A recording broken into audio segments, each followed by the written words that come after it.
What's up, y'all? Not yesterday night, but the night before last night, I got like super hype to write a novel. Do any of you guys write too? Like, I used to write like a lot.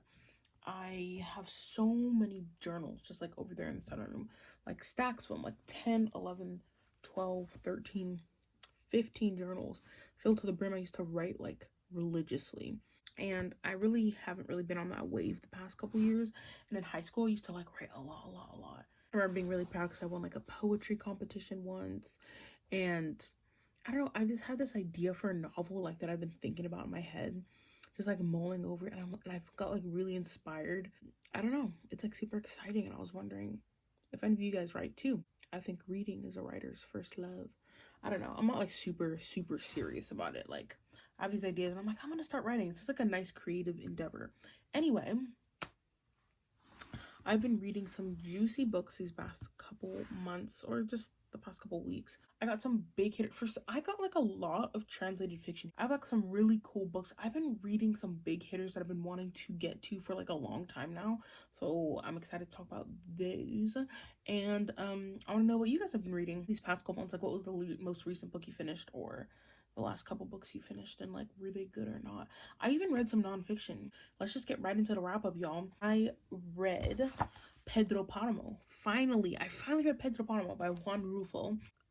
This is kind of heralded as one of the like masterpieces of Mexican fiction. So I had really high expectations going into it. And when I finished, I just thought, oh, that was good. Like, it didn't really blow me out of the water. I thought it was beautiful. I liked following the story, but I think I hyped it up really high in my head. But it's also one of these books which I've been finding I've had this experience a lot recently. As time passes, it starts like creeping up into my head more. Juan Rulfo is kind of credited with being one of the pioneers of magical realism in Latin America. This is a kind of interesting, kind of trippy read about a young man, or a man whose mother dies on the very first page, and she kind of sends him on this dying wish journey, if you will, to find his father, who he's been estranged from his entire life. This book is very eerie. It starts off very poignantly, as you know, it's kind of bold to kind of start off your book with a mother dying, which is I think probably one of the most traumatic deaths a person can experience, whether you had a good relationship with your mother or not. But she starts off by telling him to go find his father, who he's never known. And she says, don't ask him for anything, just what's ours, what he should have given me but never did. Make him pay, son, for all of those years that he put us out of his mind. To which he responds, I will, mother. I meant, kind of an amazing start to this weird little book. So our main character eventually ends up going to this town that his father is from, or grew up in, as well as his mother, which he's just heard about. And once he gets there, he comes to find not a town where he can search for his father, but once he gets to Kamala, he is confronted with the fact that this is a ghost town. Nobody lives in this town anymore. It's kind of just a whole bunch of debris and empty houses and crumbling buildings and empty streets. So I meant, the book is very eerie. One of the most eerie parts of the book that really comes to mind, that I've kind of been thinking about, is when he eventually gets to this town and he's looking for the inn, or an innkeeper who can kind of give him a place to stay. This woman takes him into this house that is just decrepit and crumbling, and walks him through the empty hallways. The rooms don't even have doors.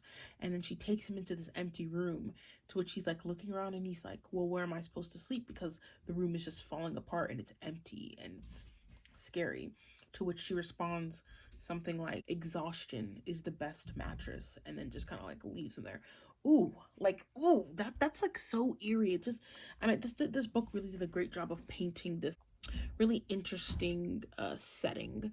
And so this town is filled with voices and memories of the past, and phantoms, and these kind of like ghost-like figures that are all connecting the pieces of who his father was and the eventual demise of the town, which his father was like partly responsible for. And so the book kind of jumps forth between the present and the past and kind of connecting all these memories. And it really, it was kind of haunting, I will say that. I think the kind of level that I missed this book on was just, I think that there is a lot of cultural significance attached to death in Mexico that I am just privy of, but not a part of and don't like subscribe to. So I feel like maybe that's the other kind of layer that might heighten this book, or like skyrocket it to a masterpiece in certain people's perspectives. So I think there was a little bit of like a cultural difference there, but it is like continually kind of finding its way into my thoughts. So I'm really excited to, I think, maybe reread this one again in the future to see what else I get out of it. And it's such a slim volume, it really could definitely be worth the time. And also to read more, some more Juan Rulfo. I already have another collection of his. I think I have The Golden Cockatiel, which is a novella of his, I believe. Another novella, and then some short stories or something. So I'm really excited to kind of continue to see what this man did. Really intriguing. So yeah, that was Pedro Parmo by Juan Rulfo. I'll talk about this one briefly just because I did do a whole video on it, but I read the Museum of Eterna's novel, the first good novel by Macedonio Fernandez. Like I said, I did a whole video on this, so I won't spend too much time on this one, but this was a really interesting anti-novel, if you will, that is super focused on the limits of literature and how far literature can go in the light of the reader, how the reader relates to the text, really pushing the barometer of what literature can do. And it kind of gets a little metaphysical at some points, but Macedonio Fernandez is mostly known in the English speaking world for his kind of mentorship of Jorge Luis Borges, which I read for the first time this year and has, constantly been a thread of thought in my mind since I've read him. So I was really interested to pick this one up. I originally got a recommendation from Echoes of Lost Libraries, who put me onto this. But this book is made up of 120 pages of prologues, just purely prologues, where Macedonio Fernandez is kind of obsessing with and mulling over exactly what he's trying to do in this book, which in his own words is make the reader a character. It is really kind of an interesting, beautiful, kind of sad look into this man who was kind of really obsessed with these ideas that he was exploring. And I found just the scope of what he's trying to achieve super intriguing and endearing and beautiful. He doesn't quite achieve what he's trying to do, and he even says so. He has this really interesting piece of the text where he talks about the reaction that he wants the reader to have to his work, and that is not one of hallucination, that the reader should know that this impression never before achieved by anyone, for anyone by the written word. This impression, along with my novel, seeks an introduction into the human psyche, and the natural consciousness of man is a benediction for all consciousness, because this impression obliterates and liberates the mental or emotional fear of the terror of ceasing to exist. Kind of weird stuff. It's definitely on the experimental side. I don't know if it's going to be for everyone.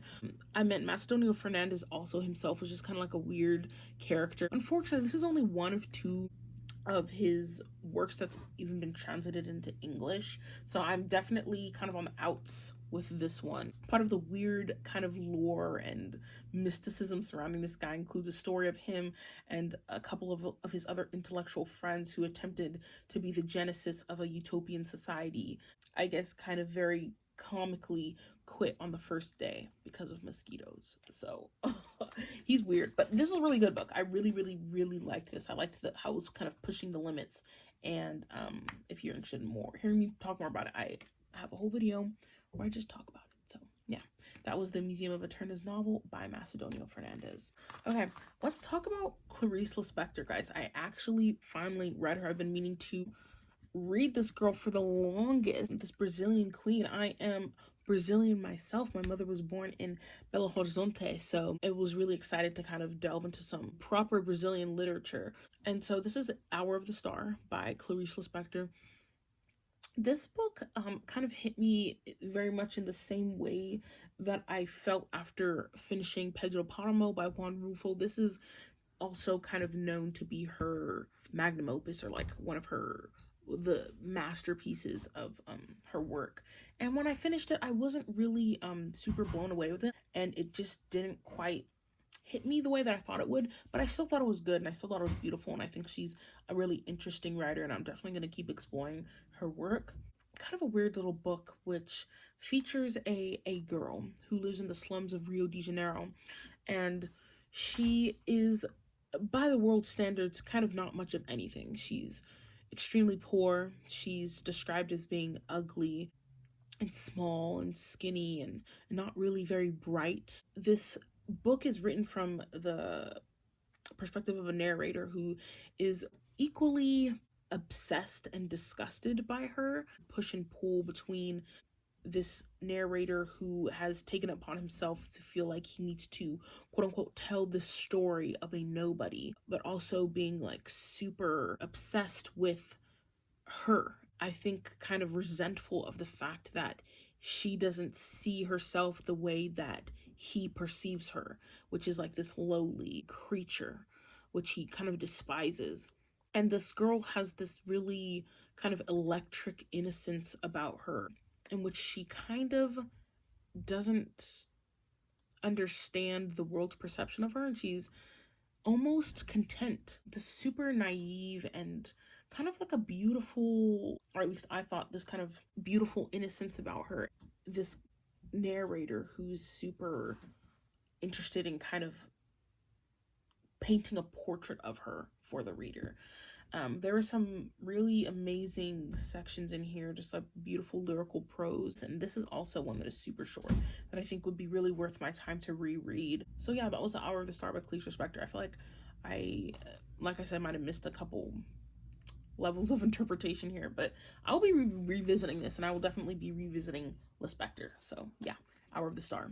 Let's talk about the nonfiction that I read. Y'all have not seen me review any nonfiction because I just don't do it.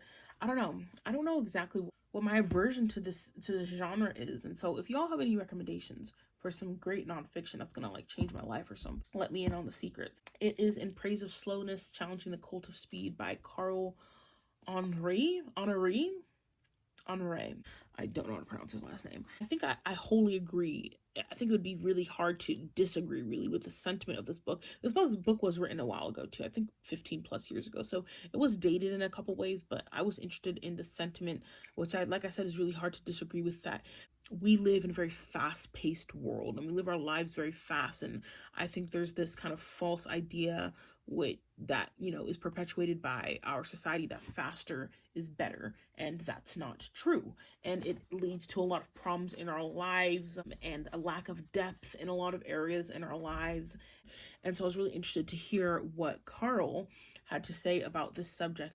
Long story short, this could have been like an essay, and I would have gotten the same idea. I mean, this is like almost 300 pages, y'all, and I spent a lot of time reading it, and I feel like kind of it wasn't really worth it, my time in the end. There were a lot of good quotes in this book, but I think that also it was really obvious that Carl was coming from a place of like really like almost extreme privilege to be able to write about certain things that he was doing, and I was more interested in the philosophy of the subject rather than this, which was a very journalistic take on it. And I wanted to get to like the root of the problem and hear more about how to. I feel like he didn't offer a lot of advice. What is crazy is this book is all about time and our perception of time. You'd think that he would hit on those like deeper subjects. Like one huge piece of this book that I think was missing was the subject of mortality. Like, how am I reading a whole book about humans' relationship to time and you're not going to discuss mortality? Literally, he discussed it, and it wasn't even his own words. It was a quote from like a monk or something that was like 30 seconds of the time of reading this book, and then just kind of moved on. I'm like, whoa, this is a big kind of stop that we need to take in this discussion, and it completely just flew by it. Another thing that really kind of took me off about this book was he talks a lot about the slow food movement, which I know that people have probably heard of, and I mean it's been discussed, I think, at least a lot. Like, I think it was booming a little bit more a little ways back, but I think at this point everyone's kind of heard of the slow food movement. I think it's a very interesting concept. I think it's definitely worthwhile. But I just really ticked me off is the chapter that he kind of has dedicated to food and time and our relationship to food and time together. He was sitting in this Italian restaurant having I think it was a 4 hour meal, 5 courses, and this expensive little cute place. It sounded beautiful, and then like in the same chapter you're trash talking McDonald's, and I just felt like it was so condescending for Carl to try to explain to the reader of his novel that having a beautiful dinner at an amazing Italian restaurant over the course of 4 hours and 6 courses paired with some amazing wine is a more meaningful and worthwhile experience than buying something off the dollar menu and scarfing it down your throat in your car. Like, it was just so condescending. I'm like, obviously, Carl, obviously, I just really didn't need to do that. And I was waiting for him to like get to the root of the problem, to talk about the everyday man. Like, what can we do with our relationship? Like, how is that gonna help us? And so once again, he does this thing where he just gives like this not even like half a page, like 5 sentences, even if I could even get that, about, well, I know, like, he's like, it kind of acknowledges that this is not an everyday thing that most people can do, which is like enjoy this type of experience that he was experiencing. And he talked about the 8-hour work week, the 1-hour commute. Our time is monopolized. A lot of people's time is monopolized because of capitalism. And his advice to his reader, me, to the people who are putting all this time and effort and giving him our attention, was just cook. Just do it anyway. I know that you're tired. I know that it sucks. I know that you spent, the majority of your mental energy and your physical energy at a job, in our capitalistic society, but just get up and cook anyway. Like, you'll get over that hump of not wanting to cook. That was it. Like, his advice was just do it. And I think after that, I kind of really checked out. But yeah, it was interesting. Like I said, there's a lot of quotable pieces in this, and he kind of goes back and forth between a lot of different subjects. Like I said, like from food to raising children to even like medicine and stuff. I just felt like it was a little condescending, and I felt like a little bit gypped by the end of it. Like I said, this was 300 pages that could have not been 300 pages, but I dipped my toe into nonfiction. I'm proud of myself for that. All right, I'm gonna talk about this one quickly because I really didn't like it, and I'm really so disappointed. But I read a poetry collection this month, and I read Morgan Parker's Other People's Comfort Keeps Me Up at Night. I'm so sad that I didn't like it. For one, I bought it brand new. For two, look at this cover. Like, bro, look at it. It's like absolutely gorgeous, like this indigo color, this Black woman. Yeah, I was really excited to read some modern poetry written by a Black woman, and I don't know, this was not my style of poetry. I like romantic poetry. Like, I like stuff that's long, that's meandering, that's very noticeably beautiful, and this felt very short, quick, and irreverent at a lot of times. There was an interesting thread of poems in here called Miss Black America that I thought was really pretty good, and I think it was one of the only pieces that I really enjoyed reading from this, and I really liked the dissection of that, and I liked that I couldn't exactly tell if the poem was serious or satiric, and it kind of, I think the fact that I even questioned that really made me kind of rethink my own ideas about Black femininity and Black womanhood, and I thought that was really good. But the rest of it was just really not for me. I don't want to be rude, but it just wasn't, it wasn't my style of poetry. I read The Good Earth by Pearl S. Buck, who was actually the first American woman to win the Nobel Prize for Literature, and I can tell you she definitely deserved it. This one kind of snuck up on me. This one really wasn't on my TBR. I don't really have hard set TBRs, but this one really wasn't even really on my radar. I ended up kind of just picking it up one night when I was kind of flipping through my books, trying to see what direction I wanted to go, and just immediately got hooked by it and couldn't put it down for days. And I really felt like I spent so much time and emotional energy living in this simple but beautiful story of a man named Wang Lung and his wife Lan, who I think is one of my favorite characters that I've read this entire year, maybe even in my whole history of reading, who are this Chinese couple in late 19th century, early 20th century rural China, and they own a farm. And it's kind of about their relationship, but also their rise through society.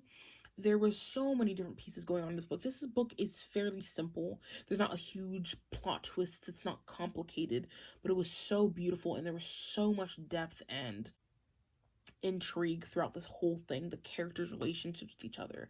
I learned a lot. I think I got a really good, interesting glimpse into, I don't know, Chinese family life, and I meant they really truly are hardworking people, which I think was never forgotten throughout this whole book. The perseverance of the people, the real connection that they have to the land, or at least that like these farmers did.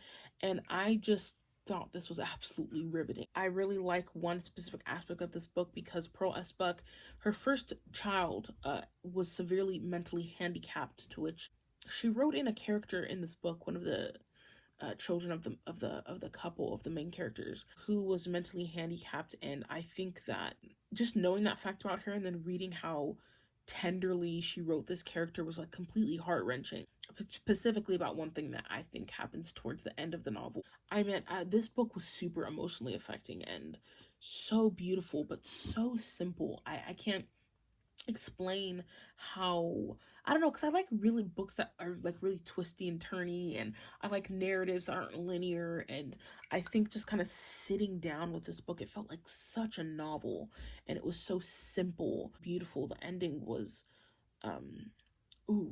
the ending really just was that last scene was so, I think, just so crazy.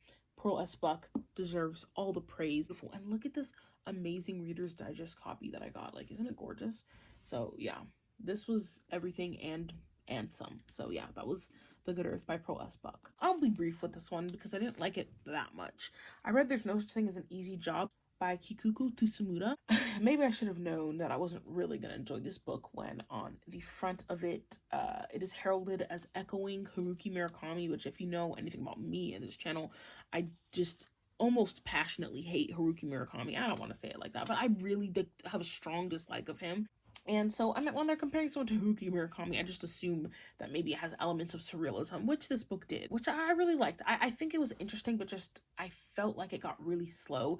This book is about a woman who has kind of been completely mentally and almost physically depleted by her 9 to 5 type of job, and she kind of quits and goes to this temp agency type thing and tells the person who's kind of in charge of her case, give me the most mindless, boring, empty job that you can get me. I want no writing, no reading, almost like no thinking. Give me that position so I can do it. I think there's a lot of relatability in that kind of feeling.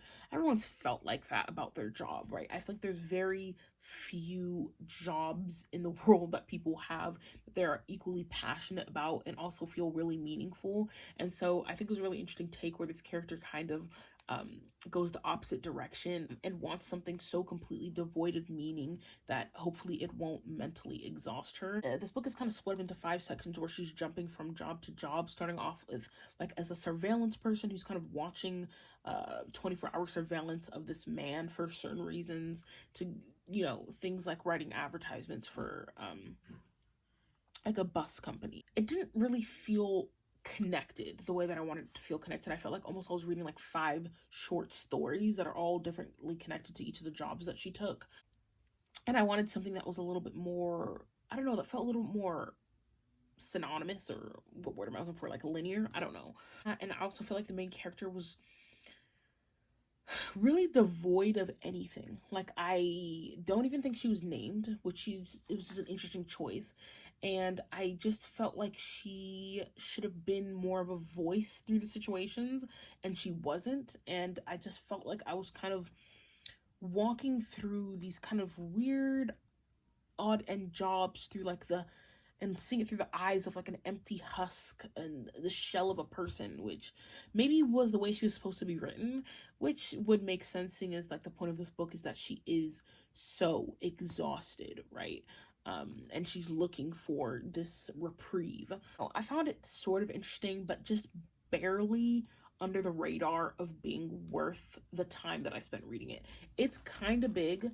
It's like 400 pages, so I don't know. I feel like I should have walked away with a little bit more. I don't think I'm gonna walk around like recommending this. Yeah, that was There's No Such Thing as an Easy Job by Kikuko Tsumura.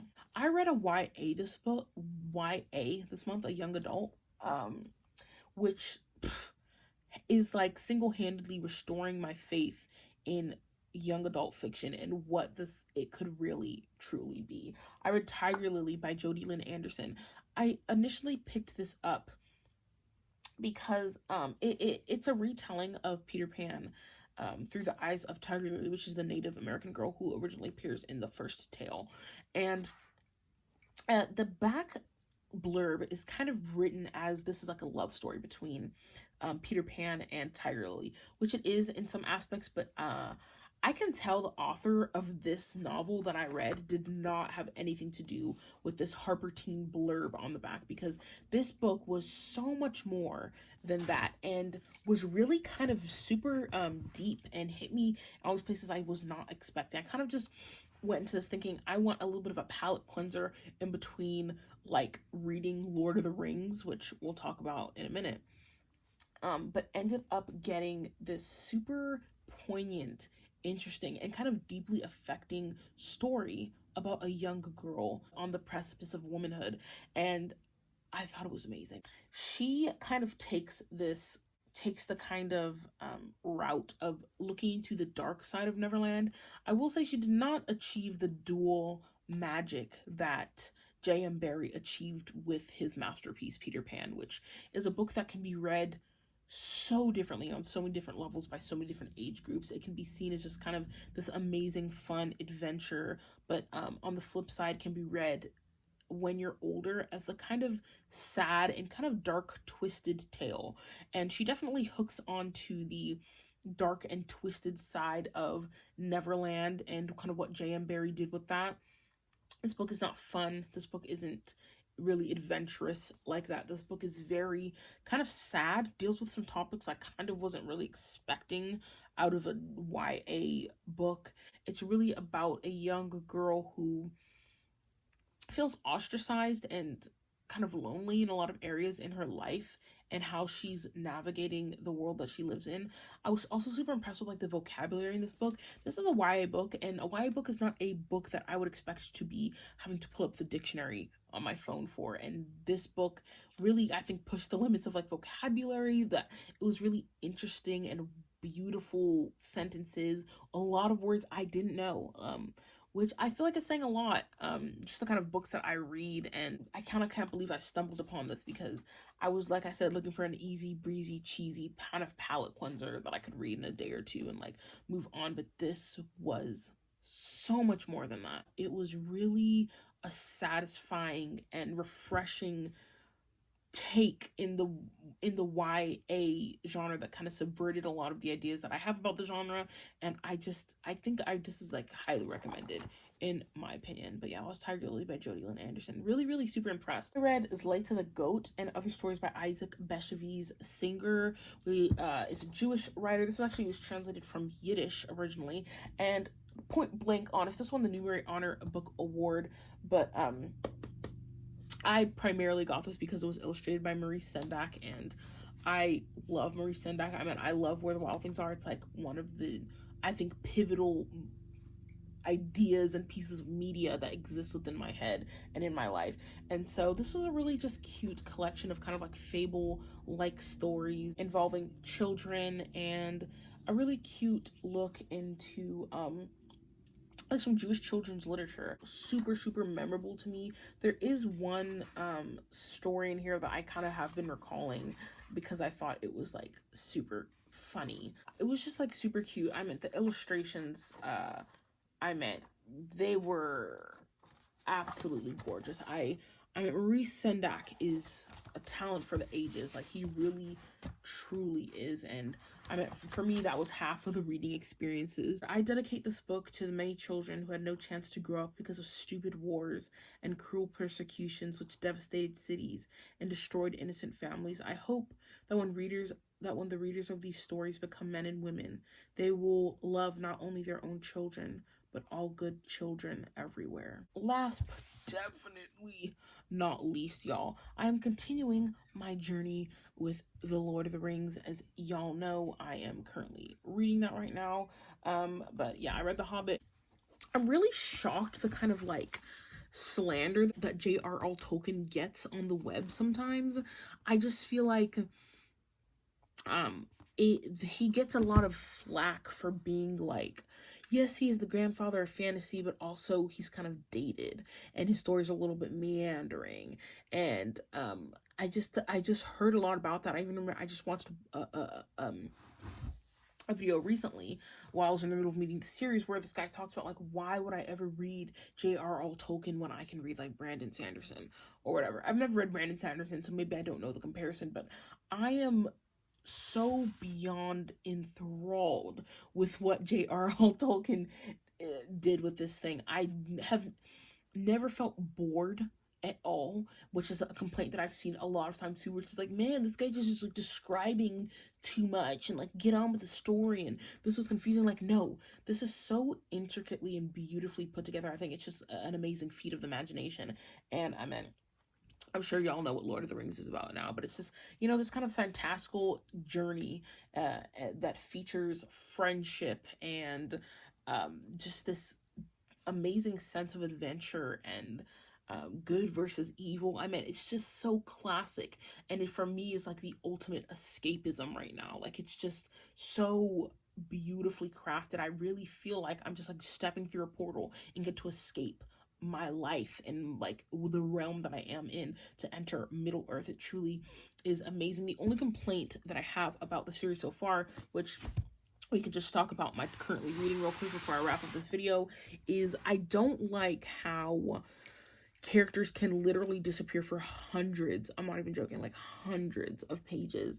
I kind of hate that. Like, I just feel like he should give us a little glimpse every once and now again. Sometimes the thread of the story and the, you know, the plot line gets twisted and people get separated and that kind of stuff, and I feel like once somebody's gone, like, you ain't gonna see them for a while, and that's kind of how I feel right now. Because I'm in how many hundreds of pages in I'm only about 200 pages into the Two Towers, and I'm waiting for the return of certain somebodies that you guys probably already know, but I'm like, man, he did the same thing with Lord of the Rings, where I'm like, man, these people really, when they disappear, he ain't messing around, like, they disappear. So I'm just enthralled. I'm having so much fun. I don't think I've had this much just like pure good fun adventure in a book in a long time. So anyway, that's what I'm currently reading, The Two Towers. And then I'm also reading this weird little book called The Blue Fox. I'm probably gonna finish this today. Yeah, it's really interesting so far. He's a lyricist. He's written for some songs for Bjork apparently, so that's cool. I don't know. But yeah, that's what I'm currently reading. Once I have some other stuff lined up that I'm interested in kind of getting through. I'm definitely not going to reach 60 books, which is my original goal for 2022, which is completely fine. I've left that number behind, but I think I'll definitely at least reach 50, which sounds really amazing to me and kind of sounds perfect. For some reason, I read like 55 books last year, and I thought like upping the ante would like make it more important, but that's such a stupid idea. So yeah, guys, those are the books that I've been reading. Once again, I want to know what y'all are reading, so I don't know, talk to me in the comments. And as always, I'll catch y'all on the flip side, and happy reading, losers.